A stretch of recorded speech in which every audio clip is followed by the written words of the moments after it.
Tonight, 3 groups go at the trail in order to avoid the DICS.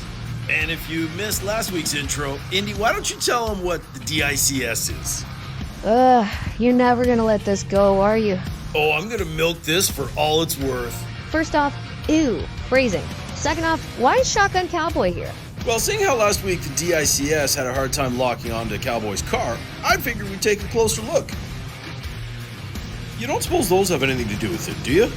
What exactly are we looking at? Well, they appear to be a giant set of... I know what they appear to be like. Maybe we should have named this car Sparky. Are you two done? Yeah, we're done here. Dude, those things are big. Sometimes I wonder about you, 905. Anyways, let's get on with seeing who's up next in Group 3.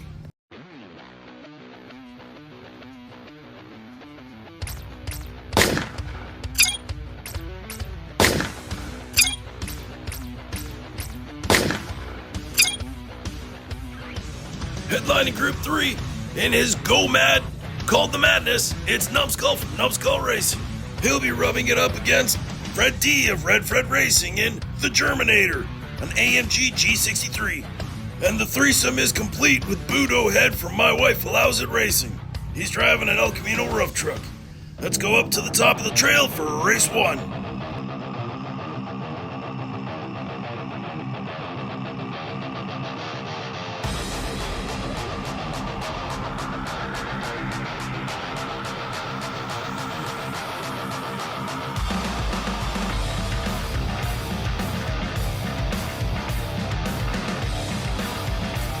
Not exactly the best of starts for Budo Head and Numbskull, but they get out of the gate clean and then all kind of gravitate towards that first jump there. Numbskull gets a spinny spin off the guardrail and gets collected by Budo Head.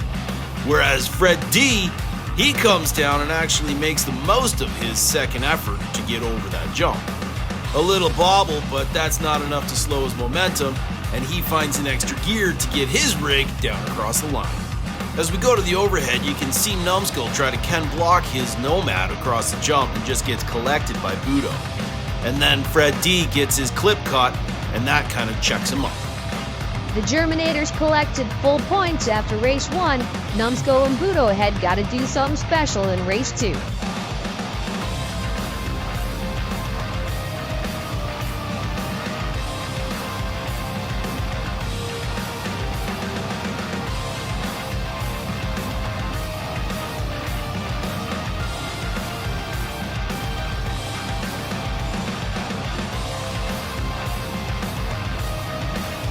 I bet Numbskull wants that lap back as he gets unsettled by, I can only imagine, a hand grenade or something that was dropped from the previous race. Fred D and Budo Head get into it just after the 3-point line, and it's actually, boom, there you go, there's Numbskull with the hand grenade. And it's Budo Head who gets just in front of Fred D at the jump, checks him up enough so that they both stall out. As we go to the overhead, you can see how Budo Head pinches off Fred D, and that's enough to slow his momentum where he plows his clip into the edge of the jump. For having such a low and wide car, it's amazing how you got it on its roof. Let's get you back on your wheels. Well, that was definitely not the lap that Numbskull and Budo Head were hoping for. Fred D is still out front, but these guys, they need to do something now, otherwise they're gonna end up at the scrap heap.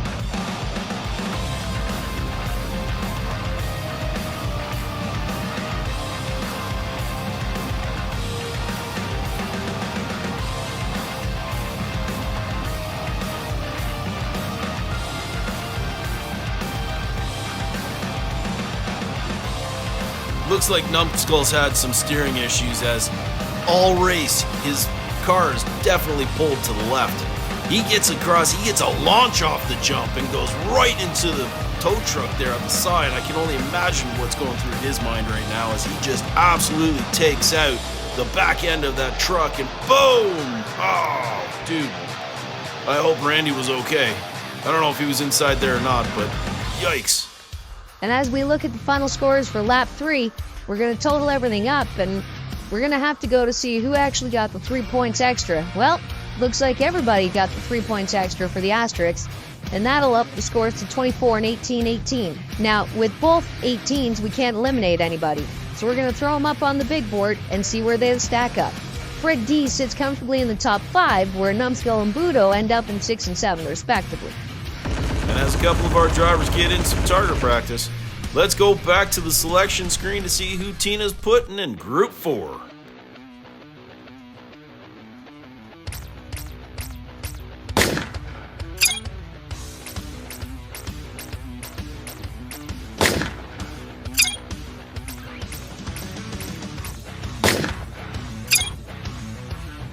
Oh, this is going to be a good one. We have returning champion Grumpy Cloud and his fusion buster named Grasshopper going up against Agent Arlo and his outlaw Chevy Tahoe versus King Jester and General Warthog in his Humvee. Sparks are going to fly, so let's go back up to the top for race 1 of Group 4.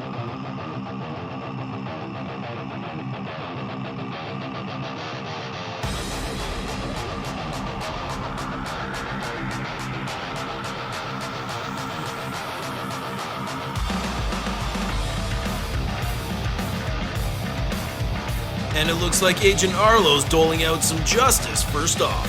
However, his move puts him and Grumpy Cloud into the wall, whereas King Jester kind of backs off a little bit but loses momentum and dumps it into the gap in the course. From the overhead, you can see King Jester just doesn't have enough running juice in order to get that big Hummer over the line. This group might be tighter than we had anticipated, and that's the first 3 points that someone put up this tournament.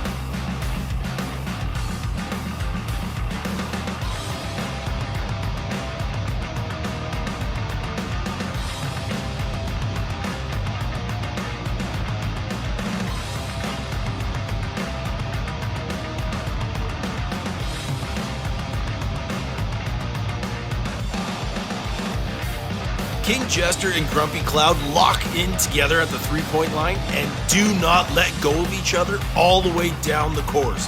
They get across the jump together, they get across each point line together, they get across the activation disc for Tina together, and it's amazing how they just hold hands all the way down the course. If you didn't notice, there's this amazing recovery by Arlo to keep the wheels of his rig under him as he's going down the course as well. That was really well done. That was a better lap this time, but still, nobody's across the line, and nobody's running away with this. It's wide open for anybody to take.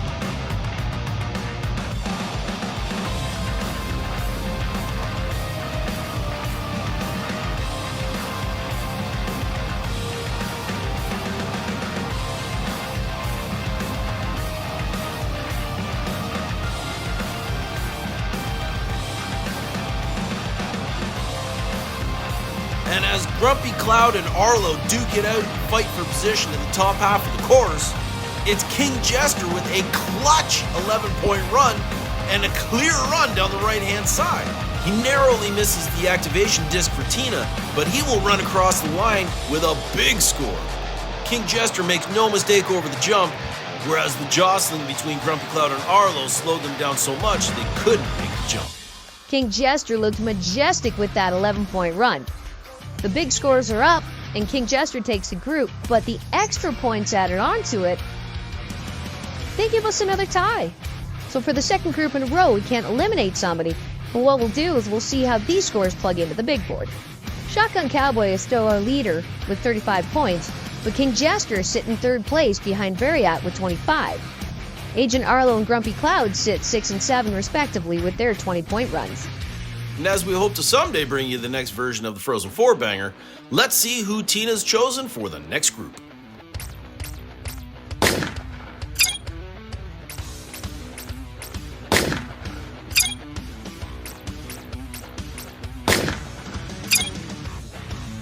Well, 905, you ready for this? This Mini is mighty. It's the smallest car in the field. I got this, don't worry.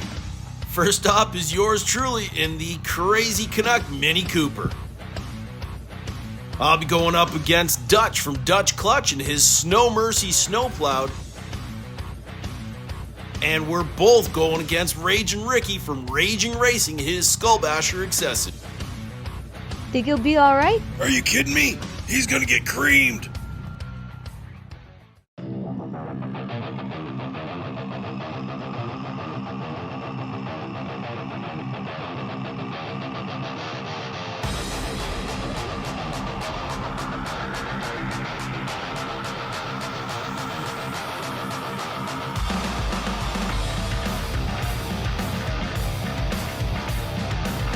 And it's a great start for Dutch and the Canuck.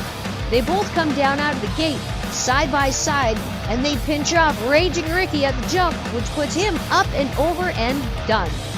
Dutch then proceeds to get in front of the Crazy Canuck, slows him up, but they both get themselves across the line. You can see right here how Dutch just cuts in front of the Canuck, but the Canuck checks his speed just enough in order to get his rig down across the line in one piece. The jump cam not only shows how the Canuck and Dutch cut off Raging Ricky, but it also shows the size difference between Dutch's car and the Canuck's car. As we watch this accident again, you can see how much of an impact both the Canuck and Dutch had on Raging Ricky. Dutch takes lap 1, followed closely by the Crazy Canuck. Raging Ricky, you're gonna have to step it up, buddy. Let's go up to the top for race 2.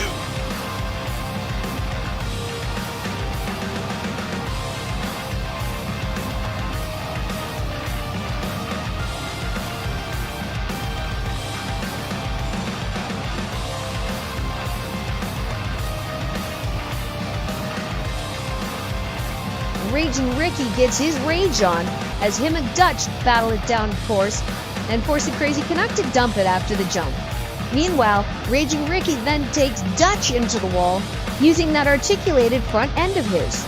This allows Ricky to get his rig just ahead of Dutch at the line and pull off an improbable 11-point run. The jump cam shows just how close these three competitors are and how none of them want to give up an inch to any of the others. You guys took out my damn flag. I hope you're gonna pay for that. Well, that wasn't exactly the best of runs there, 905. You got one more lap. You better make this count. Dutch seems to be walking away with this group so far, but it's a tight race to see who doesn't get eliminated, as the Crazy Canuck and Raging Ricky are both separated by only 1 point.